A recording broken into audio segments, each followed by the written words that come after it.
नमस्कार दोस्तों, आप क्राइम तक देख रहे हैं। बात करते हैं रजत दलाल की। फिर सुर्खियों में है क्योंकि अब एक मैं कहूंगा कि बच्चे को टॉर्चर किया है और एक वीडियो दरअसल वायरल हो रहा है जिसमें रजत दलाल एक लड़के को पकड़ते हैं, उसको मुर्गा बनाते हैं, उसके मुंह पर गोबर मलते हैं और यहां तक कि तरह तरह की बातें उससे बुलवाते हैं।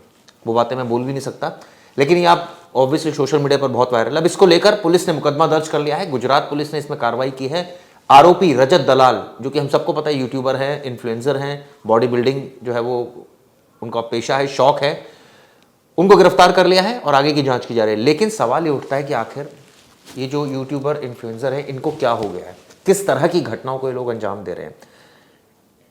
यूट्यूब से आप कमाइए, बहुत अच्छी बात है, लेकिन अगर हिंसा का रास्ता अपनाएंगे या इस तरह से माहौल बनाएंगे जिससे कहीं ना कहीं लॉ एंड ऑर्डर को इशू हो जाएगा, तो जाहिर तौर पर इसकी निंदा की जानी चाहिए। हमारे साथ आशीष मौजूद है। आशीष, जो लेटेस्ट वीडियो सामने आया है जिसमें अहमदाबाद का ये वीडियो है जिसमें हम देख रहे हैं कि एक बच्चे को टॉर्चर किया गया है, क्या है पूरी घटना, पहले बताइए। ये मामला शुरू होता है, एक 18 साल का लड़का है। वो उसी जिम में जाता था जिस जिम में रजत दलाल जाते हैं। वो एक दिन सोशल मीडिया पे एक रील बनाता है और रील में अपशब्द बोलता है। कहने का मतलब वो अपनी रील में रजत दलाल का मजाक उड़ाता है और इस रील को रजत दलाल भी देख लेते हैं और उस वजह से वो भड़क जाते हैं और उस लड़के को मिलने का बोलते हैं और लड़का भी अपना एड्रेस उनको दे देता है। और उसके बाद जब वो उससे मिलने जाते हैं तो वो उसे नीचे बुलाते हैं कि घर के बाहर आ, और जैसे वो घर के बाहर आता है तो इसको किडनैप किया जाता है और उसके बाद इसको दूर दराज एरिया में लेके जाते हैं। वहां से इसे तरह तरह की बातें इसे उगलवाते हैं। इसको बोलते हैं कि मुझे पापा बोल, अपनी माँ की भी गाली दे। तो ये सारी चीजें वो लड़का करता है। उसके बाद वो उसे एक फ्लैट में भी लेके जाते हैं जहां से वो उसे टॉयलेट साफ करवाते हैं और ये भी रिपोर्ट्स में है कि ये उसके मुंह पे बाद में यूरिनेट भी करते हैं। तो एक 18 साल के लड़के के ऊपर ऐसे ऐसे टॉर्चर करना, इसके बाद ये मामला जब पुलिस के पास जाता है तो पुलिस रजत दलाल को गिरफ्तार भी करती है और उसके बाद अब क्या कार्रवाई आगे होती है ये आगे देखने वाली बात है। तो जाहिर तौर पर रजत दलाल का जो विवादों से नाता है वो कोई नया नहीं है, बहुत पुराना है। पहले भी कई सारे आशीष विवादों में फंस चुके हैं। लेकिन सवाल ये उठता है कि हमने देखा एल्विश और एक और उन दोनों की भी लड़ाई हुई थी यूट्यूब पर। फिर अब आपके अच्छे फॉलोअर्स हो गए, आपको लोग अच्छे रीजन से पसंद करते हैं, तो इसका मतलब ये है कि आप कुछ भी अब करना शुरू कर दें, ये बचपना करना शुरू कर दें। मतलब आपको कुछ लोग जो व्यूअर्स अगर आइडल मानते हैं तो वो इसलिए मानते हैं कि आप ये बदतमीजी करें, एक तरह से देखा जाए तो, और इस तरह से बिहेव करें कि फिर आपके ऊपर मुकदमा दर्ज हो जाए, फिर ये सारी चीजें हो जाएं।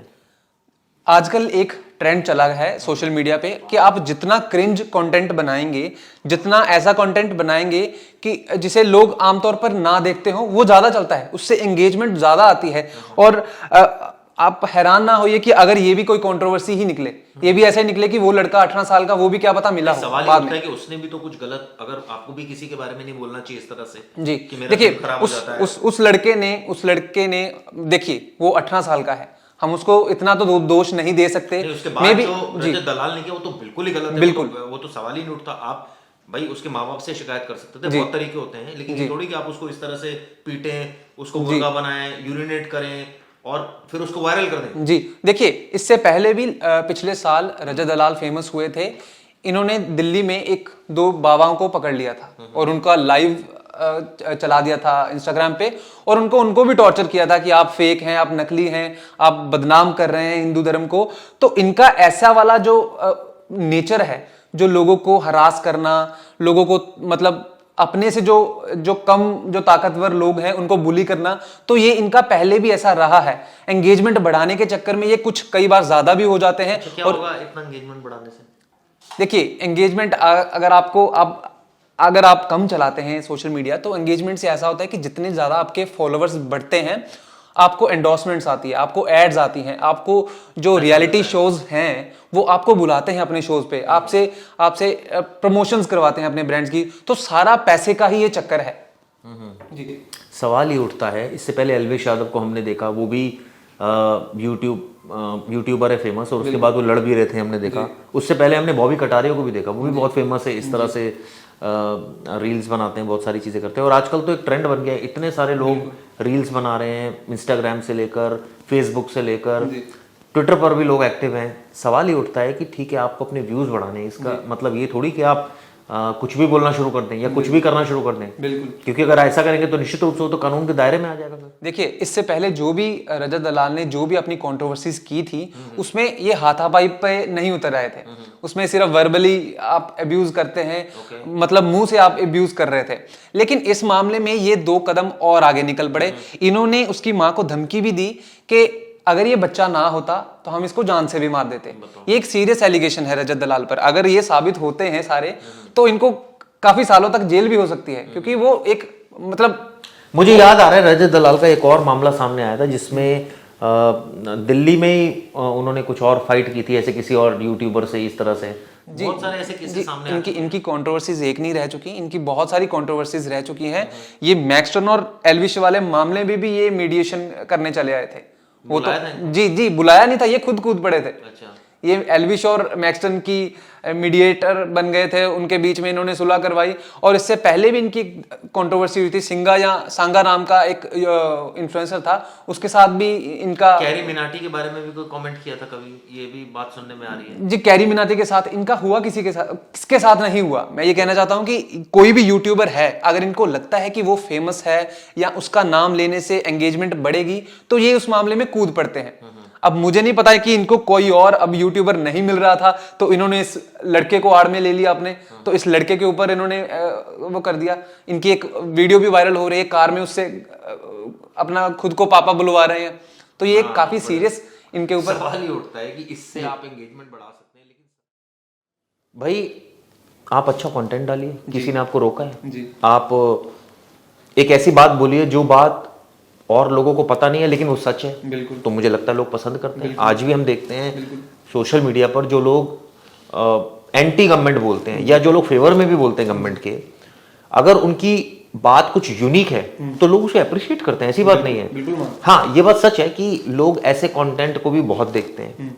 अगर आप मान लीजिए, मैं कई बार देखता हूँ कई लोगों का ट्विटर बहुत अच्छा है, मतलब एंगेजमेंट बहुत अच्छी रहती है, तो वो कोई भी वायलेंस वाला कंटेंट डाल ये लोगों को भी जो आए दिन मीडिया को गाली देते हैं कि आप अच्छी पत्रकारिता नहीं करते या ये नहीं करते, उन लोगों को भी ये सोचना चाहिए कि आप जो कंटेंट कंज्यूम कर रहे हैं क्या वो अप टू द मार्क है, क्या वो किस तरफ आपको लेके जा रहा है। अगर आप ऐसी चीजों को प्रमोट करेंगे तो एक नहीं हजारों रजत दलाल जैसे इन्फ्लुएंसर्स और पैदा होंगे। कई और लोग ऐसी बुली करेंगे, लोगों को हरासमेंट करेंगे। और अभी तो ये 18 साल का था, ये ज्यादा दिन ये दूर नहीं है ये चीजें कि आप 10-10, 12-12 सालों के बच्चों के एंगेजमेंट के लिए उनको भी हरास करेंगे। तो ये एक बड़ा सीरियस मैटर है। हम लोगों को भी as a social media users भी हमें ये चीज का ध्यान रखना चाहिए कि हम ऐसे लोगों को प्रमोट ना करें, ऐसे लोगों को फॉलो ना करें। रजत दलाल के सोशल इंस्टाग्राम पर 1 मिलियन से ज्यादा फॉलोअर्स हैं।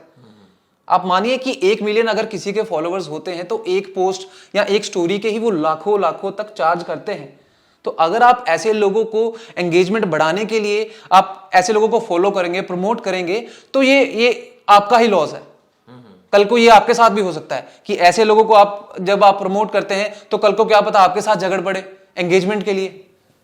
मुझे लगता है एक बात जो इसमें सबसे इंपॉर्टेंट है कि ये जो आजकल सोशल मीडिया का दौर है, हर किसी के हाथ में मोबाइल है। बिल्कुल। और अगर एक डाटा की बात करूं तो फेसबुक हमारे देश में, इंस्टाग्राम और ट्विटर कितने करोड़ लोग फॉलो करते हैं? करीब 55 करोड़ के आसपास इंस्टाग्राम करते हैं जी। और करीब 45 करोड़ के आसपास फेसबुक करते हैं। और उसके अलावा जो ट्विटर है वो भी बहुत बड़ी संख्या में लोग फॉलो करते हैं। अब इसमें आपको एंगेजमेंट चाहिए। एंगेजमेंट के लिए आप, ठीक है, आपकी एक फैन फॉलोइंग है, आपको ये बात सही कही, एंडोर्समेंट मिलते हैं, पैसे मिलते हैं, रियलिटी शोज में आप जा सकते हैं, लेकिन इसका मतलब ये थोड़ी कि खड़े होके कुछ भी बनाना शुरू कर दिया। भाई आप कोई एक ऐसी चीज बनाइए जिससे लोगों को फायदा हो, कुछ काम की चीजें बताइए लोगों को। अगर आप बॉडी बिल्डिंग कर रहे हैं तो इसमें तो अच्छी बात है, आप बॉडी बिल्डिंग तक ही उसको रखिए सीमित। अच्छे टिप्स दीजिए लोगों को ताकि लोगों को उससे कुछ गेन हो। लेकिन वही है ना कि कुछ लोग ऐसे भी हैं, कुछ क्या बहुत सारे ऐसे लोग हैं जो इस तरह का कंटेंट देखना भी चाहते हैं। देखिए, इन्फ्लुएंसर का मतलब, इन्फ्लुएंसर नाम ही इन्फ्लुएंस करना है। आप लोगों को इन्फ्लुएंस करते हैं। तो लोग क्यों इन्फ्लुएंस हो रहे हैं? क्योंकि लोग भी ऐसे ही हैं देखने वाले। बिल्कुल, मैंने इससे पहले मैंने यही बोला कि हम लोगों को as a social media users भी ये चीज का ध्यान रखना चाहिए कि हम ऐसे लोगों को प्रमोट ना करें। क्राइम तक के सारे व्यूअर से पूछता हूँ, आप में से कितने ऐसे व्यूअर्स हैं जो इस तरह के कंटेंट को कंज्यूम करते हैं, देखते हैं और देखना चाहते हैं? चलिए देखते हैं तो अब बाय डिफॉल्ट आपके आगे आ गया, आप स्क्रॉल कर रहे हैं तो मजबूरी है, देख लेते हैं। कई बार आप इग्नोर भी कर देते हैं। मैं कई लोगों को देखता हूँ जो इग्नोर भी करते हैं, ऐसी बात नहीं है। हमारे ऑफिस में कई ऐसे लोग हैं जो इग्नोर कर देते हैं। तो ये तो आपके ऊपर है कि भाई आप में से कितने ऐसे लोग हैं जो कंज्यूम करते हैं, जिनका मन होता है। मैं देखता हूँ आशीष, कई बार घर जाकर मेरी बीच में आदत लग गई थी, मैं आधे आधे घंटे रील देखता रहता था। तो मुझे एकदम बाद में रियलाइज़ हुआ ये तो गलत है। मतलब ये आप सोचिए कि मैं कुछ और अच्छा सोचने का मेरे पास वक्त था उस समय, लेकिन आप कर नहीं पाते। आत्मावलोकन कर सकता था कि आज मैंने पूरे दिन में क्या किया, लेकिन मैंने रील देखकर उसको टाइम खराब कर दिया। आपने अपनी MS धोनी ने भी ये बात बोली है, जितना आप मोबाइल से बहुत कम फोन चलाते हैं MS धोनी। सोचिए। तो मेरे कहने का मतलब है कि ठीक है फ़ोन आप चलाएं, लेकिन वैल्यूबल कंटेंट यूज़ करें। आप क्यों इस तरह का वायलेंस वाला मैं अभी देख रहा था कहीं अन्ना मलाई एक जो कैंडिडेट थे, आप सोचिए उनके बारे में किसी बकरे को काटा जा रहा है, मैं वो भी देख रहा था। मतलब बड़ा अजीब अजीब चीज़ें देखने को मिलती है और लोग उसका वीडियो बना रहे हैं मज़े से। और मतलब आप एंगेजमेंट के लिए, मेरा कहने का मतलब ये है कि कुछ भी मत कीजिए, क्योंकि ये आपको कानूनी दायरे में भी डाल सकता है। दूसरा, हमने कई मुकदमे देखे हैं जो हुए हैं ऐसे इस तरह के कंटेंट। कि इससे पहले एल्विश यादव फंस चुके हैं, इससे पहले मैक्सटन के ऊपर कार्रवाई हुई, अब रजत दलाल के ऊपर कार्रवाई हो रही है। तो ये बाकी इन्फ्लुएंसर्स के लिए एक पुलिस का मैसेज भी होगा कि या तो आप सुधर जाइए या तो आप अच्छा कंटेंट बनाइए, बिकॉज जो आने वाला टाइम है वो टीवी से हटकर एक सोशल मीडिया का ही दौर है। जब आने वाले 10 साल 5 साल हैं वो डिजिटल इंडिया जैसे सरकार प्रमोट कर रही है, तो पूरा डिजिटलाइज होने वाला है, डिजिटलाइज हो भी चुका है जी। तो ये इन्फ्लुएंसर्स के लिए एक सीख भी है कि या तो आप सुधर जाइए और अच्छा कंटेंट बनाइए जिससे लोगों को कुछ सीखने को मिले, ना कि आप बेहुदा कंट्रोवर्सीज में पड़ जाएं सिर्फ और सिर्फ अपनी एंगेजमेंट को बढ़ाने के लिए। ये अगर आपका सिर्फ मोटिव है एंगेजमेंट को बढ़ाना, तो मे भी आज नहीं कल नहीं तो परसों आप किसी ना किसी कंट्रोवर्सी में फंसकर आप पुलिस के हाथ में आ सके। बिल्कुल ठीक कहा आशीष ने।